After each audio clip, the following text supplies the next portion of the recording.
আজকে আমরা শিখব parts of speech. Parts of speech শিখলে আপনি স্পোকেনে অনেক ভালো করতে পারবেন। অনেকে পার্টস অফ স্পিচকে তেমন গুরুত্ব দেয় না, তাই এই অবহেলার কারণে স্পোকেনে ভালো করতে পারে না। আজ আমরা খুব সহজভাবে বিস্তারিত দেখব এই ভিডিওতে। তাহলে চলুন শুরু করা যাক। Let's start.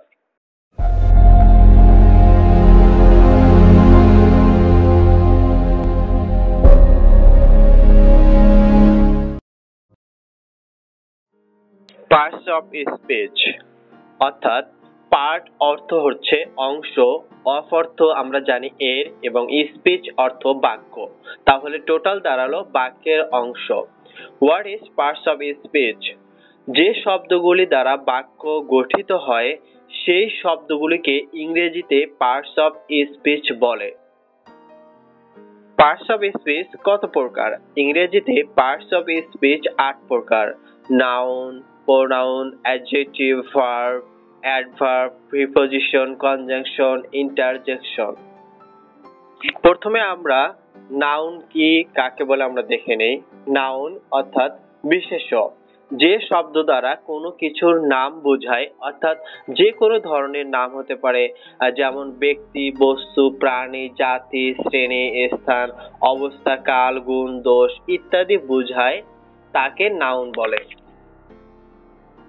যেমন ব্যক্তির নাম আনোয়ার, সাবিনা, দেশের নাম বাংলাদেশ, ইন্ডিয়া, ফ্রান্স, বস্তুর নাম আয়রন, ওয়াটার, ওয়েল, প্রাণীর নাম কাউ, টাইগার, ডিয়ার, দিনের নাম স্যাটারডে, সানডে, মাসের নাম জানুয়ারি, ফেব্রুয়ারি, গুণের নাম কাইন্ডনেস, চ্যারিটি, ফলের নাম রংপুর, ঢাকা, শহরের নাম, ফলের নাম হচ্ছে ম্যাঙ্গো, বানানা, এক্সেট্রা। এগুলো প্রত্যেকটাকে বলা হয় নাউন। তাহলে আমরা এবার এক্সাম্পলটা দেখে নিই আরো ক্লিয়ার ভাবে বোঝার জন্য। আনোয়ার ঢাকায় বাস করে। Anwar lives in Dhaka. ঢাকাটা হচ্ছে একটা নাম, যেটা হচ্ছে নাউন। রবি প্রতিদিন সকালে হাঁটে। রবি ওয়াকস এভরি মর্নিং। এখানে রবি একজনের নাম, অর্থাৎ রবিটা হচ্ছে নাউন। এবার আমরা প্রোনাউন অর্থাৎ সর্বনাম কাকে বলে, এই প্রোনাউনটা কি আমরা দেখে নেই। নাউনের পরিবর্তে যে শব্দ বা ওয়ার্ড ব্যবহার করা হয় তাকে প্রোনাউন বলে। যেমন I, you, he, she, it, they, we, এগুলো প্রত্যেকটি ওয়ার্ড অর্থাৎ নাউনের পরিবর্তে কিন্তু ব্যবহার করা হয়। For example, you are a student, তুমি একজন ছাত্র। এখানে ইউটা বসানো হয়েছে, অর্থাৎ ইউটা হচ্ছে প্রোনাউন একজন নামের পরিবর্তে। আমরা আরো এক্সাম্পল দেখে নেই। রহিম ইজ আ গুড বয়, অর্থাৎ he is a good boy.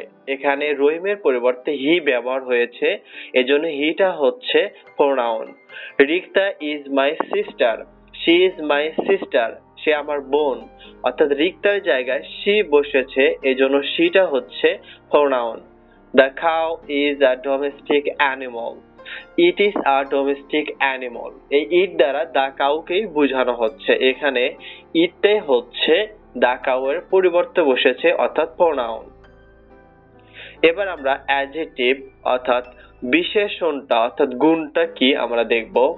যে শব্দ দ্বারা নাউন বা প্রোনাউন এর দোষ, গুণ, অবস্থা, পরিমাণ, সংখ্যা ইত্যাদি বোঝায় সেই শব্দগুলোকে সাধারণত অ্যাডজেক্টিভ বলে। তাহলে দোষ, গুণ, অবস্থা, পরিমাণ, সংখ্যা থাকলে সেটা হচ্ছে অ্যাডজেক্টিভ। যেমন ব্রেভ অর্থাৎ সাহসী, হেলদি অর্থ হচ্ছে স্বাস্থ্যবান, অনেস্ট অর্থ সৎ, এটা তার গুণ, ফ্রেন্ডলি বন্ধুত্বপূর্ণ, এটাও একটা গুণ। এবার আমরা অ্যাডজেক্টিভ যে চেনার উপায় আমরা সেটা দেখে নেই। কোন শব্দ বা ওয়ার্ডের শেষে এল ই ডাবল এস বা আই বি এল ই বা able A L I N G, এই প্রত্যেকটি যদি এগুলো যদি থাকে শব্দের শেষে, সাধারণত সেই ওয়ার্ড চারটি হচ্ছে অ্যাডজেক্টিভ। যদি এগুলো আপনি মনে রাখতে পারেন তাহলে খুব ইজিতে ফাইন্ড আউট করতে পারবেন কোনটা হচ্ছে অ্যাডজেক্টিভ। যেমন he is a good boy, সে একজন ভালো ছেলে। গুডটা হচ্ছে একজন তার গুণ ব্যাখ্যা করছে যে সে কেমন ছেলে, এজন্য গুডটা হচ্ছে adjective. It is a beautiful garden, এটা একটি সুন্দর বাগান। এই বাগানটা কেমন হতে পারে, সেটা কি সুন্দর না খারাপ, সেটাই তার গুণ, এই জন্য এই বিউটিফুলটা হচ্ছে অ্যাডজেক্টিভ। এবার আমরা ভার্ব কি সেটা আমরা দেখে নেই। ভার্ব অর্থ ক্রিয়া। কাকে বলে? যে শব্দ দ্বারা কোনো কিছু কাজ করা বোঝায় তাকে ভার্ব বলে, অর্থাৎ কোনো কাজ করা বোঝালে সেটা ভার্ব হবে। যেমন রান, সি, অফেন, ইট অর্থ খাওয়া, রিড অর্থ পড়া, ড্রিঙ্ক অর্থ পান করা, এগুলো প্রত্যেকটি ওয়ার্ডই হচ্ছে ভার্ব। আমরা এবার এক্সাম্পলটা দেখে নিই। আই ড্রিঙ্ক মিল্ক, আমি দুধ পান করি, এই পান করাটা হচ্ছে ভার্ব। বার্ড সিং সুইট, পাখি মিষ্টি সুরে গান গায়, সিংটা হচ্ছে তার verb. He teaches me English, তিনি আমাকে ইংরেজি শিক্ষা দেন। এই টিচেসটা হচ্ছে একটা কাজ করা বোঝায়, এজন্য এই টিচেসটা হচ্ছে ভার্ব। এবার আমরা অ্যাডভার্ব অর্থাৎ ক্রিয়া এবং বিশেষণ এইটা কাকে বলে সেটা আমরা দেখে নিই। যে সকল ওয়ার্ডস নাউন এবং প্রোনাউন ব্যতীত ভার্ব, অ্যাডজেক্টিভ অথবা যে কোনো পার্টস অফ স্পিচকে নির্দেশ করে তাদেরকে অ্যাডভার্ব বলে। অর্থাৎ নাউন এবং প্রোনাউন ব্যতীত আর যতগুলো পার্টস অফ স্পিচ আছে সেগুলো প্রত্যেকটাকে নির্দেশ করে তাদেরকেই অ্যাডভার্ব বলে। আমরা এক্সাম্পল দেখে নিই তাহলে আরো ক্লিয়ার হব। যেমন ভার্বকে মডিফাই করতে, অর্থাৎ ভার্বকে মডিফাই করতে যেমন হচ্ছে শি ডান্সড ওয়েল। এখানে সে ডান্সড অর্থাৎ হচ্ছে ভার্ব, সে নাচে, কেমন নাচে, ভালো না খারাপ, অর্থাৎ নাচাটাকে মডিফাই করছে, এজন্য ওয়েলটা হচ্ছে অ্যাডভার্ব এবং ডান্সটা হচ্ছে ভার্ব।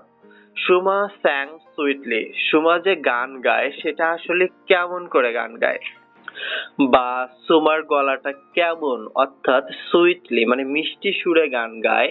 এই স্যাংটা যেহেতু একটা ভার্ব, এই ভার্বটা কি রকম ভাবে মডিফাই করে সেটাই হচ্ছে সুইটলি অর্থাৎ মিষ্টি সুরে, এই জন্য সুইটলি হচ্ছে অ্যাডভার্ব। এবার আমরা অ্যাডজেক্টিভকে যে মডিফাই করে সেটার এক্সাম্পল দেখে নেই। অ্যাডজেক্টিভকে মডিফাই করতে যেমন ইউ আর ভেরি লেজি, এখানে লেজিটা হচ্ছে সে অলস, অর্থাৎ তার গুণ এটা, অর্থাৎ এটাকে আমরা অ্যাডজেক্টিভ বলবো। এই অলসটা আসলে সে কেমন অলস, এই জন্য ভেরিটা ইউজ হয়েছে। এই ভেরিটা মানে খুব অলস, এই ভেরিটা এজন্য অ্যাডভার্ব, অর্থাৎ অ্যাডজেক্টিভকে মডিফাই করছে, লেজিকে ভার্ব দিয়ে মডিফাই করা হচ্ছে। She is more beautiful than you, এই যে সুন্দর অর্থাৎ বিউটিফুল, আমরা জানি গুণ বোঝালে অ্যাডজেক্টিভ হয়, সেই সুন্দরটা আসলে কেমন সুন্দর, মোর অত্যাধিক, এই জন্য অ্যাডজেক্টিভকে মডিফাই করার জন্য মোর শব্দটা হচ্ছে অ্যাডভার্ব। এবার আমরা প্রিপজিশনকে মডিফাই করতে এক্সাম্পল দেখে নেই। দ্য সান শোন হটলি ওভার আওয়ার হেড, এখানে ওভারটা হচ্ছে প্রিপজিশন, এই প্রিপজিশনকে হটলি অর্থাৎ খুব গরম ভাবে মাথার উপরে আসছে, এই জিনিসটা এজন্য হটলিটা হচ্ছে অ্যাডভার্ব, অর্থাৎ ওভারকে মডিফাই করেছে যেটা হচ্ছে প্রিপজিশন। এবার আমরা কনজাংশনকে মডিফাই করে সেটার আমরা এক্সাম্পল দেখি। The lady came just after you had gone out, অর্থাৎ the lady came just after you had gone out, এখানে আফটারটা হচ্ছে পরে, এটা হচ্ছে কনজাংশনকে মডিফাই করছে। এবার আসি আমরা প্রিপজিশন। প্রিপজিশন কাকে বলে?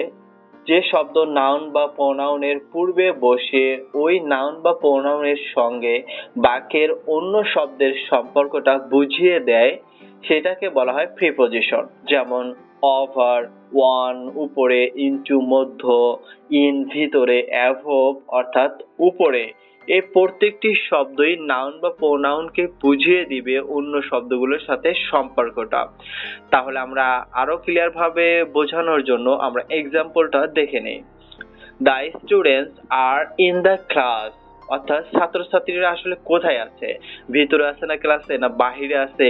এই ইনটা তার হচ্ছে এই নাউন বা প্রোনাউনটাকে মডিফাই করছে অর্থাৎ সম্পর্কটা বুঝিয়ে দিচ্ছে। দে এন্টার্ড ইনটু দ্য রুম, তারা কোথায় রুমে প্রবেশ করলো, কোথায় ইনটুটা বসে এই নাউন বা প্রোনাউনটাকে সম্পর্কটা বুঝিয়ে দিচ্ছে। Dhaka is on the Buriganga, অনটা হচ্ছে preposition. The sky is above us, অর্থাৎ আমাদের মাথার উপরে যে আকাশটা আছে এই অ্যাভবটা হচ্ছে প্রিপজিশন, অর্থাৎ এখানে নাউন বা প্রোনাউনের সম্পর্কটা বুঝিয়ে দিচ্ছে অ্যাভবটা বসিয়ে, এজন্য অ্যাভবটা হচ্ছে প্রিপজিশন। এবার আমরা কনজাংশন আমরা দেখব, সম্পূর্ণ ভালোভাবে বোঝানোর জন্য চেষ্টা করব। তো কনজাংশনটা হচ্ছে সংযোজন, সংযোজন বলতে যুক্ত বোঝানো হয়। কাকে বলে আমরা এবার দেখে নেই।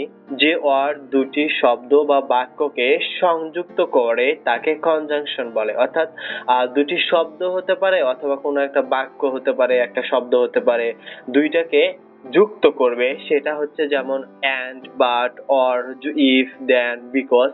এই ওয়ার্ড প্রত্যেকটি বসিয়ে কোনো দুইটা শব্দকে মাঝখানে বসিয়ে যুক্ত করবে অথবা কোনো একটা শব্দ বা বাক্যকে মাঝখানে বসে যুক্ত করবে। যেমন আমরা এক্সাম্পল দেখে নেই। she worked hard but failed, সে বেশি মানে অনেক পরিশ্রম করে বাট সে বারবার ফেইলড হচ্ছে। এই ফেইলটা এবং she worked hard এই দুইটার মধ্যে বাট বসিয়ে একটা কি হলো যুক্ত করলো, এই দুইটা একটা শব্দ এবং একটা হচ্ছে বাক্যকে বসিয়ে যুক্ত করলো, এজন্য বাটটা হচ্ছে conjunction. We eat that we may live, আমরা আসলে খাই দেখেই তো আমরা জীবিত থাকি, এই দ্যাটটা মাঝখানে বসিয়ে এই দুইটা ওয়ার্ড বা শব্দকে যুক্ত করছে। ডু অর ডাই, এখানে দুইটা ওয়ার্ডকে অর দ্বারা ও আর দিয়ে যুক্ত করা হয়েছে, এজন্য ওয়ার্ডটা হচ্ছে কনজাংশন অর্থাৎ যুক্ত করেছে। Anwar and Palash are two brothers, এই আনোয়ার এবং যে পলাশটা এই দুইটা শব্দের ভেতর মাঝখানে অ্যান্ড বসিয়ে সম্পর্কটা বুঝিয়ে দিচ্ছে, এজন্য অ্যান্ডটি হচ্ছে কনজাংশন। এবার আমরা ইন্টারজেকশন কাকে বলে এবং বিস্তারিত দেখে নেই। ইন্টারজেকশন অর্থাৎ হচ্ছে যে শব্দ দ্বারা দুঃখ, আনন্দ, কষ্ট, ঘৃণা, লজ্জা, বিস্ময় ইত্যাদি প্রকাশ পায় তাদেরকে ইন্টারজেকশন বলে।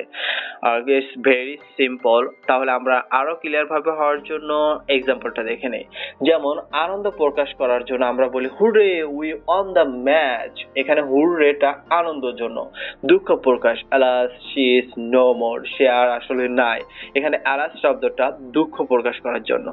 ঘৃণা বা বিরক্তি প্রকাশ করার জন্য I have no feelings about her, তার পড়তে আমার কোনো ফিলিংস নেই, এখানে ঘৃণা বা বিরক্তিটা প্রকাশ করছে এই শব্দটা দিয়ে। বিস্ময় অর্থাৎ বিস্ময় প্রকাশ করার জন্য আমরা সেন্টেন্সটা দেখি, ওহ হোয়াট এ গোল্ডেন চান্স, মানে কি একটা গোল্ডেন চান্স পেয়েছো, ওহ এটা হচ্ছে মানে বিস্ময় একটা প্রকাশ পাচ্ছে। এখানে ওহ শব্দটা হচ্ছে বিস্ময় প্রকাশ করার জন্য, এজন্য ওটা হচ্ছে ইন্টারজেকশন। আজকে আমরা পার্টস অফ স্পিচ সমস্ত বিস্তারিত দেখে ফেললাম। ভিডিওটি যদি ভালো লেগে থাকে তাহলে অবশ্যই আপনার বন্ধুদের মাঝে শেয়ার করতে পারেন।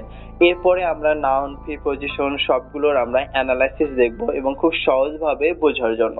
সবাইকে আমাদের সাথে থাকার জন্য অসংখ্য ধন্যবাদ। আবার নেক্সট টাইমে দেখা হচ্ছে কোন একটা ভিডিওতে। টিল দেন টেক কেয়ার, আল্লাহ হাফেজ।